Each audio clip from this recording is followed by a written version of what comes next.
Hello दोस्तों, मैं स्वागत करता हूं आपका ग्लोबल टेक की टीम की तरफ से। और आज का हमारा चैप्टर है एरे। एरे क्या होता है, एरे का यूज़ हम कैसे करते हैं, एरे को हम कैसे डिक्लेयर कर सकते हैं और एरे को हम एक्सेस किस तरह से करते हैं। तो आइए देखते हैं जल्दी से कि आखिर एरे होता क्या है।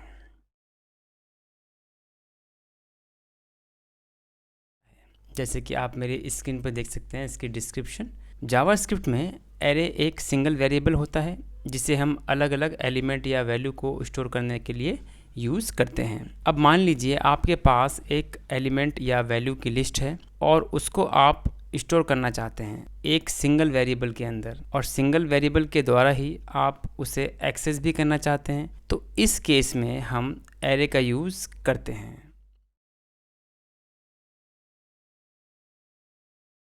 अब यहाँ पर आप देख पा रहे होंगे एरे डिक्लेरेशन, एरे सिंटैक्स। तो यहाँ पर लेट एक वेरिएबल है और वेरिएबल का नेम है एरे नेम। ठीक है, एरे का जो भी यहाँ पर नाम होगा वो यहाँ पर आ जाएगा। उसके बाद इक्वल है और फिर हम लगाएंगे अपना स्क्वायर ब्रैकेट। स्क्वायर ब्रैकेट के अंदर हम अपनी वैल्यू डालेंगे। जैसे यहाँ पर आप देख सकते हैं वैल्यू 1, वैल्यू 2, वैल्यू 3 और भी मल्टीपल वैल्यूज में आप ऐड कर सकते हैं। और हर वैल्यू के बाद में आपको एक कॉमा देना होगा उसको सेपरेट करने के लिए। तो यहाँ पर वैल्यू 1, वैल्यू 2, वैल्यू 3 जो भी यहाँ पर वैल्यू आएगी वो एक वेरिएबल की तरह यहाँ पर स्टोर होगी, और वो भी एक ही वेरिएबल के अंदर। मीन्स जो लेट हमारा जो एरे नेम है वो एक वेरिएबल है और इस एक वेरिएबल के अंदर हम मल्टीपल वैल्यूज़ इसमें ऐड कर सकते हैं। ये था हमारा सिंटैक्स। उसके बाद में हम इसको एक्सेस कैसे कर सकते हैं एरे को।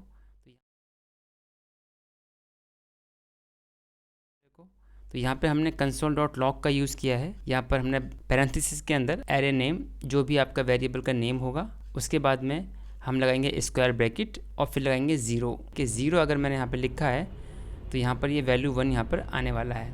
इंडेक्स जो है वो हमेशा 0 से स्टार्ट होता है। जैसे मान लीजिए यहाँ पर वैल्यू 1 है तो इसका इंडेक्स होगा 0, इसका होगा 1, इसका होगा 2। ठीक है, अब देखते हैं कि इंडेक्स और लेंथ क्या होती है। देखिए यहाँ पर हम आ चुके हैं एरे डिक्लेरेशन एंड सिंटैक्स। जैसा कि हमने आपको पहले बताया था कि यहाँ पर हम जब भी हम कोई एरे बनाते हैं तो हम एक वेरिएबल यहाँ पर लेते हैं। मैंने यहाँ पर लिया लेट एरे नेम। एरे का नेम कुछ भी हो सकता है आपके अकॉर्डिंग। इक्वल टू यहाँ पे स्क्वायर ब्रैकेट है। स्क्वायर ब्रैकेट के अंदर आप मल्टीपल वैल्यूज इसमें डाल सकते हैं। जैसे यहाँ पर आपके पास एग्जाम्पल है, यहाँ पर 10 एक इंटीजर है। यहाँ पर हमने इसका टाइप्स दिया हुआ है कि आप डेटा टाइप्स के हर टाइप्स इसमें यूज़ कर सकते हैं एरे के अंदर। तो यहाँ पर एक इंटीजर है 10, 5.5 आप इसको डेसिमल भी यूज़ कर सकते हैं जिसको हम बोलते हैं फ्लोट जावास्क्रिप्ट के लैंग्वेज में। यहाँ पर हम नल वैल्यू भी डाल सकते हैं। यहाँ पर हम स्ट्रिंग का भी यूज़ कर सकते हैं। जैसे अमर एक नाम है और ये मैंने डबल कोट में लिखा है, यहाँ पर ये एक स्ट्रिंग है, आप इसको सिंगल कोट में भी लिख सकते हैं। ट्रू और फॉल्स का यूज़ आप यहाँ पर कर सकते हो।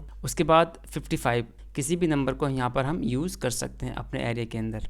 ठीक है, अब बात करते हैं इसकी इंडेक्सिंग की कि इसको हम कॉल कैसे कराते हैं, इसको हम एक्सेस कैसे कराते हैं। तो यहाँ पर जो ये आपका पहला वाला है वो यहाँ पर उसका इंडेक्स होगा 0। ध्यान रखिएगा एरे का जो इंडेक्स होता है वो हमेशा 0 से स्टार्ट होता है। 0 के बाद में फिर वो अपने सीक्वेंस में काम करता है, जैसे 0, 1, 2, 3, 4, 5। अब यहाँ पर 10 जो है वो 0 इंडेक्स पे है, 5.5 जो है वो 1 इंडेक्स पे है, ये 2 पे है, ये 3 पे है, ये 4 पे है, ये 5 पे है। आगे और भी होंगे तो वो सीक्वेंस में काम करेंगे। उसके बाद में अगर हम लेंथ की बात करें कि इसकी लेंथ कितनी होती है, तो यहाँ पर जो लेंथ है वो 1 से ही काउंट होगा। 1, 2, 3, 4, 5, 6। अब यहाँ पर अगर मैं इंडेक्स की बात करूँ तो इंडेक्स 0 से स्टार्ट होगा और 5 तक जाएगा, और लेंथ की बात करूँ तो वो 1 से स्टार्ट होकर 6 तक जाएगा। जैसे कि 1, 2, 3, 4, 5, 6। ठीक है, तो आप समझ गए होंगे कि लेंथ और इंडेक्स में क्या डिफरेंस है, और हम हर टाइप का डेटा इसमें स्टोर करवा सकते हैं एरे के अंदर। ठीक है, इसके बाद है कि why do we use array, हम एरे का यूज़ क्यों करते हैं। जैसे कि इसमें आप डिस्क्रिप्शन देख सकते हैं कि the purpose of an array is to store multiple pieces of data of the same type together. ठीक है, आप एरे के अंदर मल्टीपल डेटा को स्टोर कर सकते हो और डेटा डिफरेंट हो सकता है। जैसे कि हमने बताया था आपको कि हर तरह का डेटा इसमें आप स्टोर करवा सकते हो, चाहे बुलियन हो, स्ट्रिंग हो, नंबर हो, नल हो, कुछ भी।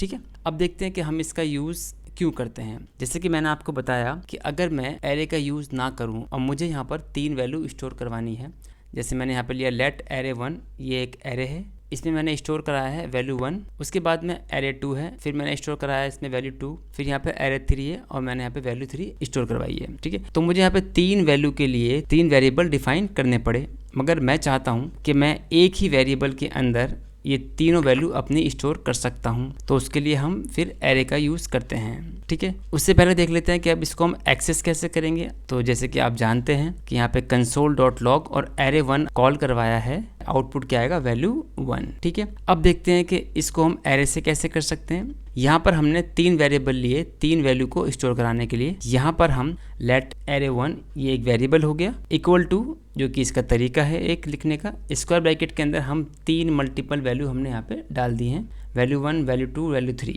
ठीक है, वेरिएबल एक ही है और मल्टीपल वैल्यू मैं इसमें डाल सकता हूँ। उसके बाद में मैंने स्क्वायर ब्रैकेट बंद किया, ठीक है, सेमीकोलन से इसको क्लोज किया, तो ये हमारा एक एरे बन चुका है। तो यहाँ पर है access value by array. Simple तरीका है हमारे पास, हमने console.log का यूज कर रहे हैं। यहाँ पर है एरे 1 जो कि अपना वेरिएबल का नेम हो गया। उसके बाद में स्क्वायर ब्रैकेट लिया मैंने। अब मैंने यहाँ पे यूज़ किया 0 इंडेक्स को ही मैंने यहाँ पे कॉल करवाया है। जैसे कि मैंने बताया कि ये इंडेक्स पे काम करता है एरे, तो ये 0 से स्टार्ट होता है, तो ये यहाँ से होगा 0, 1, 2। ठीक है, जो इसकी लेंथ होगी 1, 2, 3। तो यहाँ पर जो एरे 1 है, 0 यहाँ पे अगर दिया हुआ है, वैल्यू 1 को यहाँ पर लेके आएगा। तो इस तरह से हम एरे का यूज़ कर सकते हैं। तो इस वीडियो में इतना ही। तो दोस्तों, अगर आपको ये वीडियो अच्छा लगा हो तो प्लीज़ लाइक कीजिए, शेयर कीजिए, सब्सक्राइब कीजिए और हाँ, बेल आइकन का बटन ज़रूर दबाइए ताकि मेरी आने वाली वीडियो का नोटिफिकेशन आपको टाइम पर मिलता रहे। अगर आपको इस वीडियो के रिगार्डिंग कोई डाउट्स है या कोई क्वेश्चन आपके मन में है तो प्लीज़ आप कमेंट बॉक्स में लिख सकते हैं। Thanks for watching this video.